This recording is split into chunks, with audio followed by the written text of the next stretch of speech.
लातूर शहरातील एका अपार्टमेंटमध्ये आहोत. सहारा क्लासिक नावाचं हे अपार्टमेंट आहे. या अपार्टमेंटमध्ये 26 फ्लॅट्स आहेत आणि त्यांना दररोज जवळपास 3 ते 4 टँकर पाणी लागतं. म्हणजे 40,000 लिटर पाणी दररोज लागतं आणि 10,000 लिटरची एक ट्रीप जी आहे ती आहे 700 ते 800 रुपयाची. अशी दररोज 2800 ते 3000 रुपयेपर्यंत त्यांना रोज पाण्यासाठी खर्च करावा लागतो. काय रोज पाण्यासाठी खर्च करावा लागतो? 2100 रुपये रोज. अगोदर कसं पाणी येत होतं? अगोदर बोर होता, बोर आता 8ला, त्याच्यामुळे रोज टँकर मागावं लागेल. 3 टँकर 700-800 रुपयाला टँकर आहे एक. ज्या दिवशी टँकर नाही आले त्या दिवशी परेशान. त्या दिवशी काय मग बाहेर. हे झालं सांडपाणी. पिण्याच्या पाण्याचा काय प्रश्न आहे? पिण्याच्या पाण्याला इथं जवळपास जार, पाण्याचा जार वगैरे, त्याच्यासाठी पैसा. ज्यावेळेस बोरला पाणी असतं त्यावेळेस बोरला पाणी असं केंट आरो आहेत लोकांच्या घरी, पिण्याला पाणी तिथून येतं. काय मग सांडपाणी जपूनच खर्च करायचं?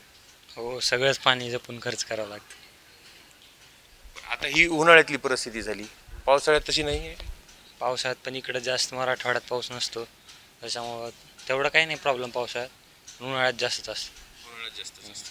बरं, आता हे जाधव साहेब आहेत टँकर चालक. किती ट्रिप करता रोज? दररोज 5 ट्रिप होत्या. 5 ट्रिप. बरं, इथं किती टाकता रोज? 4. इथं 4 ट्रिप टाकता आणि बाहेर मग 1-2 ट्रिप. बरं, पाण्याचं एक टँकर कितीला खरेदी करता? 100 रुपये, 200 रुपये.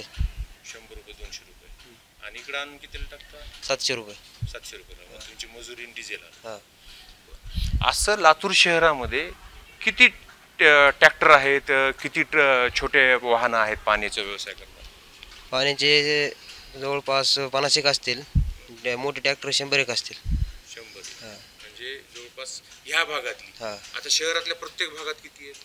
50 बकळ असतील सर तिकडे लांब. म्हणजे या भागात म्हणजे शहराच्या जे 4 मुख्य रस्ते आहेत, बार्शी रोड, त्याच्यानंतर नांदेड रोड, औसा रोड आणि अंबेजोगाई रोड, ह्या प्रत्येक भागामध्ये वेगवेगळ्या ठिकाणी टँकरला पाणी सप्लाय करणारे वेगवेगळ्या विहिरी किंवा पाण्याचे स्रोत आहेत. तिथून ते पाणी विकत घेतात आणि वेगवेगळ्या ठिकाणी नेऊन ते पुस्ती करतात. आता एकाच पॉईंटला, म्हणजे हे ज्या पॉईंटला काम करतात म्हणजे रिंग रोड, अंबेजोगाई रोडचा भाग, या भागामध्ये 150 ते 200 वाहनं आहेत. तसे शहराच्या 4 मुख्य रस्त्यावर विविध ठिकाणी पाण्याचे जे स्पॉट आहेत, प्रत्येक ठिकाणी 200 ते 150 अशी वाहनं आहेत. ही वाहनांची संख्या तब्बल जाते 800 ते 1000च्या घरामध्ये. या वाहनाद्वारे शहराला नित्यनियमानं पाणी पुरवठा केला जातोय.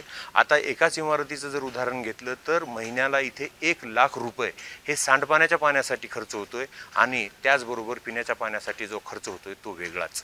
अशी एकूण लातूरची परिस्थिती आहे. आणि हे जर कॅल्क्युलेशन काढलं तर ते कॅल्क्युलेशन कोट्यावधीचं होतं.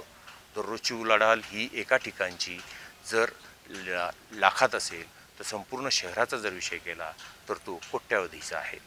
निशांत भद्रेश्वर, एबीपी माझा, लातूर.